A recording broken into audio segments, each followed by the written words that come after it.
Have you ever encountered a question so profound, so utterly baffling that your mind just, well, broke? We're not talking about a simple brain teaser here, but something really designed to genuinely short-circuit your conventional thinking. Today, we're taking a deep dive into the world of Rinzai Zen Koans. Now, these aren't just famous paradoxical statements. They're often misunderstood as, mere riddles. But our mission today is to reveal them not as nonsensical puzzles, but actually as a sophisticated spiritual technology. Think of it as a precisely calibrated instrument designed not to be solved by the intellect, but maybe to dismantle the very apparatus of conceptual thought itself. We've gone through some incredibly insightful material on this, and we're ready to unpack the most fascinating takeaways for you. You've really captured the core of the common misconception right there. A koan is so far from meaningless or absurd. It's a highly sophisticated spiritual technology with an incredibly specific transformative purpose. And what's truly fascinating is the origin of the term itself. Kun. It comes from the Chinese gunkin, meaning public case, almost like an authoritative legal precedent. A legal term. That's unexpected. Right. So from its very roots, it frames these cases as expressions of an unchangeable truth, a universal principle of reality, not just, subjective opinion.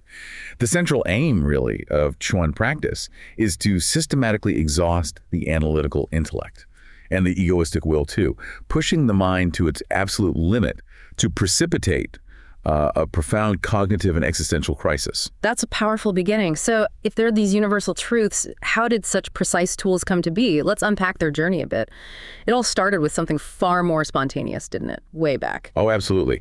Back in Tang Dynasty China, which is often called the golden age of Chan, what we know as Zen, you see these encounter dialogues, or mandu, picture raw, totally unscripted interactions between charismatic masters like Mazu Daoyi and Linji Yixuan and their disciples. Right, real moments happening live. Exactly. These are living records of sudden catalytic moments of awakening. A master might use an enigmatic word or a sudden shout, or even just a simple gesture to spark an insight in a student. Okay, so from spontaneous moments, then what? How did they become these formal things? And here's where it gets really interesting. As Chan moved into the Song dynasty, it entered what scholars call its literary period.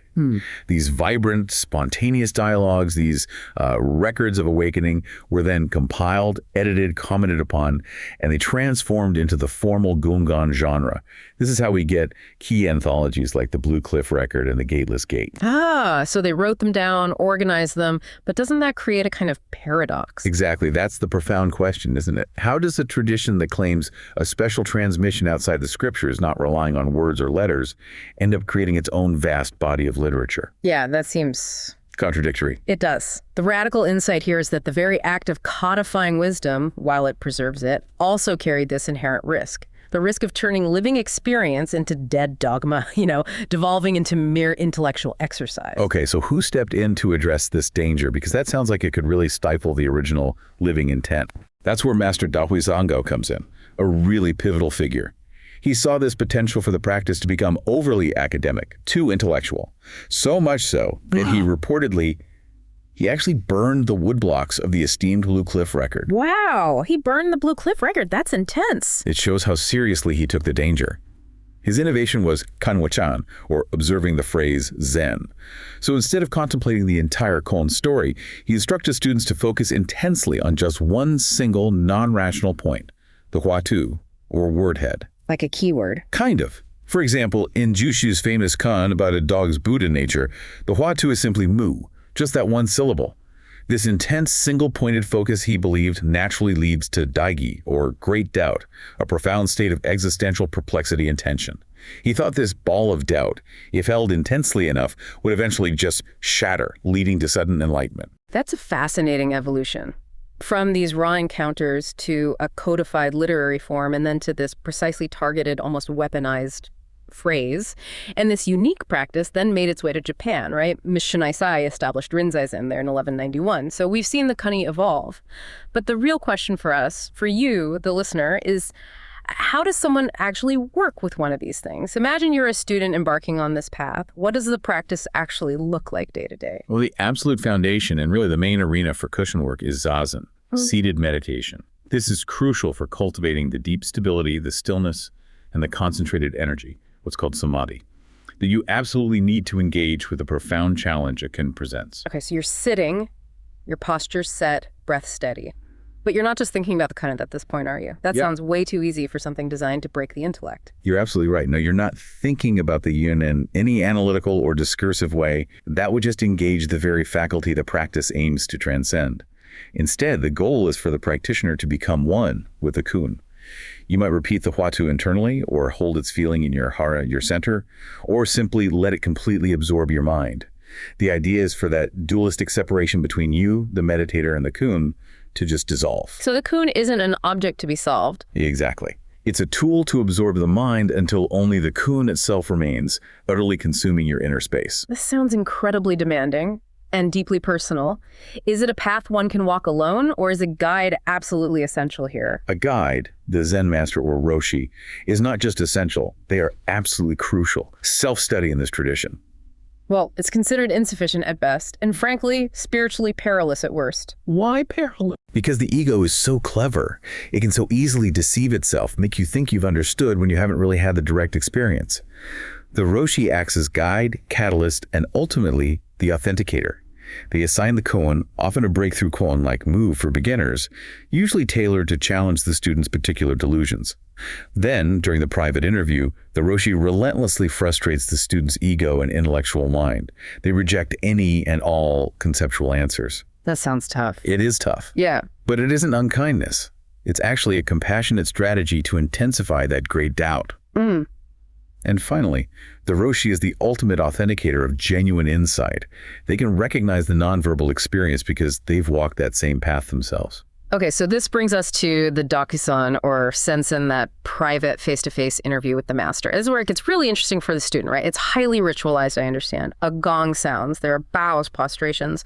Why is that privacy so critical? Yes, the ritual is important, and the privacy of Dokusan is absolutely paramount. It prevents other students from overhearing a presentation, say an answer or a gesture, and then trying to replicate it intellectually later. That would completely subvert the whole point, which is personal experiential realization. The ritual helps create this liminal sort of sacred space where the student's raw, unadorned state of being, their entire being, is presented to the master.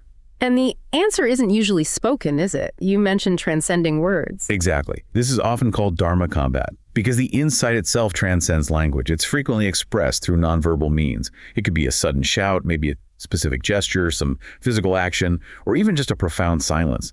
The master perceives the student's entire presence, their posture, their gaze, their energy, their raw being, to gauge if there's been a genuine shift, a real realization. And I heard for more advanced students, they might use poetry. Capping phrases. That's right. For advanced students, there's this practice of using capping phrases, or jakugo.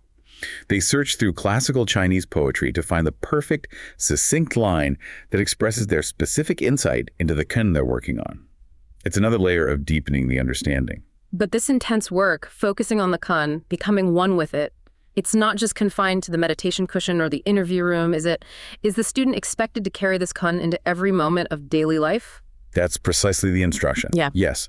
Students are told to carry the koan with them constantly into every single moment, integrating it into eating, working, walking, even mundane activities like washing dishes. The goal is a sustained, all-encompassing engagement that permeates one's entire existence. 247. Okay, so what does this relentless mental engagement, this profound challenge actually do to your mind? This sounds like an incredibly intense process. The kun is clearly, as the material says, an artificial problem given by a teacher to a student with the aim of precipitating a genuine religious crisis. It really does subvert the analytical mind by presenting paradox after paradox. It's an engineered impasse, exactly. Our conventional consciousness, it operates on dualistic thinking. Self versus other, yes versus no, good versus bad, black and white. The kun challenges this fundamental structure by presenting scenarios where that logic just breaks down completely. There's that famous description like having swallowed a red-hot iron ball.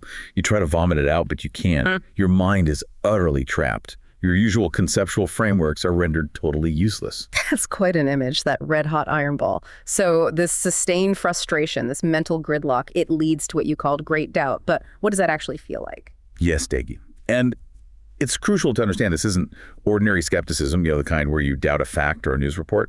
This is a deep, visceral, all-consuming state of not knowing that permeates your entire being. It's existential. Initially, it might manifest as, what on earth could this kun possibly mean? But as the practice deepens, it profoundly shifts. It becomes less about the kun and more about the self. The question becomes, who or what is this I that cannot solve the kun? So it turns inward. Precisely. The great master Hakuin Ekaku famously said, "At the bottom of great doubt lies great awakening. If you doubt fully, you will awaken fully." So the psychological journey involves this intense period of frustration, anxiety, confusion, maybe even despair at times. It's often referred to as the great death, the death of that limited conceptual ego self we cling to. But this is then followed, hopefully, by the great joy of awakening. This sounds like a complete mental overhaul. It really is, and this is where modern neuroscience offers some fascinating, though still preliminary correlations. Research suggests Koan practice induces measurable changes in brain networks, particularly the default mode network, or DMN. The DMN, what's that? Think of the DMN as the brain's internal narrative hub. It's highly active when we're thinking about ourselves, reflecting on the past or future, or just letting our minds wander. It's essentially the brain's storyteller of me. And Koan practice appears to, well, assault the DMN. It inhibits that self-referential mind wandering. So it stops the internal chatter. It disrupts it significantly. The great doubt, from this neurological perspective, might be the subjective feeling of the brain's dominant narrative-based processing system being held in this state of sustained, unresolved cognitive dissonance. It can't make sense of the kun. The profound insight, perhaps, from modern brain research is that kun practice isn't just a mental exercise. It's a direct challenge to the brain's storyteller network itself. It leads potentially to a temporary suspension of that self-narrative. And the breakthrough, Kenshō. Well, the moment of Kenshō likely corresponds, neurologically speaking, to a temporary large-scale downregulation or maybe even a brief deactivation of the DMN. The brain shifts processing, perhaps towards more allocentric or other-centered ways of perceiving. And this allows for a startling, direct perception of reality as it is, unmediated by the usual filter of the self, of me, and my story. Wow. Okay, so after all this intense work, this mental combat, this neurological shift, what's the reward? What does this awakening actually mean for the individual? Our deep dive talks about Kenshō, which translates as seeing one's true nature. It's described as that initial, direct, often sudden insight into non-dual reality, the moment when the bottom of the bucket falls out. Yes, Kenshō is indeed often considered the gateway to authentic Buddhist practice. It's not the end of the path, but a crucial beginning. It's a profound, often irreversible shift in perspective where you directly realize that the separate self, that deeply ingrained sense of I, it's distinct from everything else, is fundamentally an illusion, a construct. It's not an accumulation of knowledge. It's a direct perception, a fundamental reorientation of your being. But then there's also Satori. How does that relate to Kenshō? Good question. Satori is often used more broadly, referring to awakening or understanding. Kenshō is generally seen as the initial glimpse, the first Satori. Zen tradition recognizes that awakening isn't usually a single event. There can be layers, deepenings. So Kenshō opens the door, but Satori might imply a deeper, more stable realization. Okay, so it's definitely not a one-and-done deal then. What happens after that initial, maybe earth-shattering Kenshō? This brings us to something called Gogo no Shugyo, which means practice after Satori. And I understand Hakuin, who we mentioned earlier, even strongly critiqued do-nothing Zen practitioners who thought they were basically finished after one insight. Absolutely not one and done. Hakuin's critique was pivotal here. He saw people having an initial opening and then just stopping, thinking, I've got it. But the post-Satori practice is arguably just as important, maybe more so. It involves years, sometimes decades, of working through many, many more koans. The purpose is to deepen, to test, and crucially, to integrate that initial insight into every single aspect of daily life, to embody it. So it becomes less of a peak experience and more just how you are. Exactly. The ultimate goal, and it's quote beautifully put, is to erase all traces of enlightenment, to arrive at a state where the awakening is so completely integrated, so natural, that there is no longer any separation felt between the sacred and the profane, between the extraordinary insight and just, ordinary daily life. That's profound. Yeah. Now, we mentioned Hakuin Ekaku. He seems like a truly monumental figure in solidifying and revitalizing this whole tradition. Apparently, he single-handedly revitalized Rinzai Zen in 18th century Japan to the point that pretty much all modern Rinzai lineages derive from him. His impact was enormous, yes. And what's truly ingenious about Hakuin's Zen's legacy is how he systematized Koan study. He brought structure to it. He organized Koans into a progressive curriculum, creating structured systems like the Takuju and Inzan systems. These guided students through their spiritual development in a more ordered way. He even introduced things like standardized checking questions at acceptable answers or capping phrases for different stages. Like a syllabus for enlightenment? You can almost say that. He developed a 5-fold classification of kushins, essentially a roadmap. Each category had a purpose. Hoshin kyuns for the initial insight into emptiness, Kikan for skillfully applying insight and activity, Hachi Nanchu for overcoming incredibly subtle obstacles and spiritual pride, and the Goijujuken for the final, complete integration. If you connect this to the bigger picture, you can see how this creates a really comprehensive path for spiritual development. But this very systematization, while brilliant for training, it must have created a potential vulnerability, didn't it? I've read about criticisms cropping up later, people sort of counting the number of past Koans, almost like collecting trophies. And wasn't there even a critique of Japanese Sōtō Zen published in 1916 that actually revealed the supposed answers to many Koans? That's a very astute observation, and yes, that potential vulnerability is real. Systematization can lead to formalization, which can lead to superficiality if not handled carefully. And this places an absolutely immense, almost absolute burden on the personal realization and integrity of the roshi. It comes back to the master again. Always. The master's ability to see straight through the student, to discern genuine, non-conceptual insight from mere intellectual mimicry or parroting memorized lines, is the ultimate safeguard. It protects the system's potential for corruption. Without that deep personal realization and integrity in the teacher, the whole thing can indeed become a superficial exercise. Okay, let's make this more concrete for our listeners. Can we look at a couple of the most famous examples? People have probably heard of these. First, probably the most famous one, Jushu's mu. A monk asks the master, Jushu, does a dog have Buddha nature or not? And Jushu just replies, mu. Yes, mu, which translates literally as no, not, or nothingness. Right. It's a complete radical negation of the dualistic framework the monk's question operates within. He's trapped in a yes-no, not having binary. So Jushu isn't actually answering the question about the dog? Not really, no. His mu is not a statement about dogs or Buddha nature in the conventional sense.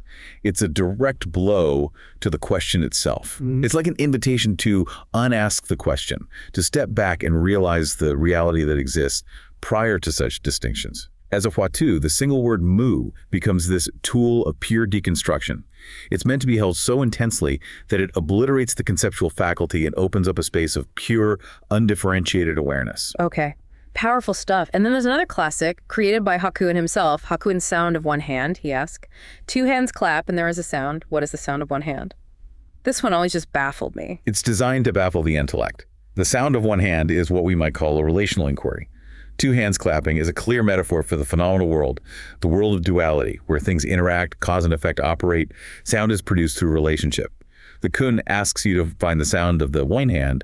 It's pointing you towards the non-dual mind, the silent, unborn source of all phenomena before any division or relationship occurs. So the answer isn't a sound at all. Well, the answer isn't a clever phrase or a logical explanation. It's typically a non-conceptual demonstration, an embodiment of the insight. A traditional way a student might present their understanding is simply by silently extending one hand forward. It embodies the reality prior to the duality of 2 hands without needing words. I see. It's about showing the understanding, not explaining it. Now, to fully appreciate Rinzai Koan practice, it's probably helpful to compare it briefly to its sister school, Sōtō Zen. How do these 2 major branches of Zen differ in their approach? Yeah, that's a really useful comparison. They offer fundamentally different yet equally profound paths to awakening. Sōtō Zen, founded by Duden, centers primarily on shikantaza. Shikantaza. It means just sitting. It's essentially objectless meditation, maintaining an open, alert, and choiceless awareness of whatever arises in the present moment. Thoughts, feelings, sensations come and go without judgment or attachment. The core philosophy in Sōtō is often summarized as shushishush, the essential identity of practice and enlightenment. Meaning, you don't sit in order to become a Buddha later. You sit as a Buddha right now. You realize your inherent Buddha nature in the very act of sitting with full awareness. It's already present. Okay, so if Rinzai, with its intense Koan focus, is sometimes called Samurai Zen, active, dynamic, confrontational, what would be the analogy for Sutra? Maybe Farmer Zen, patient, steady. That's a common analogy, and it captures some of the feeling. Rinzai, generally speaking, emphasizes Kenshō as a sudden event, a clear breakthrough, a goal to be achieved through intense focused effort, like a samurai strike. Shuchus, in contrast, tends to view enlightenment more as a gradual, ongoing process, inseparable from the continuous practice itself. Every moment of mindful sitting is the awakening, so the methodologies contrast sharply. Rinzai is indeed active, dynamic, highly focused, almost like an assault on the conceptual mind. Shuch is characterized more by goallessness and receptive, open awareness, like cultivating a field. Got it. Different temperaments, different methods, same ultimate aim, perhaps. Now, these practices are obviously incredibly profound, but they are also often deeply misunderstood, aren't they? Especially as they've moved into the West. What are some of the common pitfalls or misconceptions we should really be aware of regarding Kenshō? Oh, definitely. The most pervasive misunderstanding, as we touched on earlier, is simply intellectualization. Treating Kenshō as if they are clever riddles or philosophical problems to be solved by thinking. To remain at the level of words and concepts is to completely miss the point. It's to fail the essential test. A master will always reject a purely intellectual answer, precisely because the goal is to transcend thought, not just have clever ones. Right. Stuck in the head. Exactly. And this raises an important question for all of us, maybe for you listening. Why do we so often default to our intellect, even when a path explicitly asks us to go beyond it? It's a deep habit. That's a great point. And beyond just trying to figure them out like puzzles, are there other common misinterpretations of Kenshō practice out there? Yes, there are a few others. One is the idea that koans are just nonsensical or deliberately illogical gibberish. They're not. They operate on a profound, non-dual logic that's designed specifically to point beyond our usual binary either categories of thinking. Another misconception is that koans are exclusive to the Rinzai school. While Rinzai is famous for its intensive koan curriculum aimed at breakthrough, Zazen uses koans too, but typically more for illumination, to deepen understanding of practice and Buddhist principles, rather than as the primary engine for that sudden initial kinship. Ah, okay. Different emphasis. Different emphasis, yes. Yeah, And crucially, there's the danger of taking koans out of context. Many of these are deeply, deeply embedded in the specific linguistic, cultural, and doctrinal context of medieval China or later Japan. Without a qualified teacher who understands that context and can guide the student appropriately, their transformative power can easily be lost or distorted. It can lead to very superficial understanding or worse, serious misinterpretation. The teacher is key. What an incredible journey we've taken today. We've explored the koan's evolution from these spontaneous dialogues right through to a highly structured system. We looked at its demanding mechanics and the profound psychological crisis it's designed to engineer. It's crystal clear that this entire, often arduous process ultimately aims for nothing less than a direct, lived experience of non-dual reality, seeing things as they actually are beyond our concepts. And I think, in our current age, an age absolutely saturated with information and data, the koan's enduring relevance is perhaps its radical insistence on the limits of the intellect. It relentlessly points away from secondhand knowledge, away from concepts and theories, and urges us back towards direct, unmediated experience, which is rare these days. A countercultural push in a way. In a big way.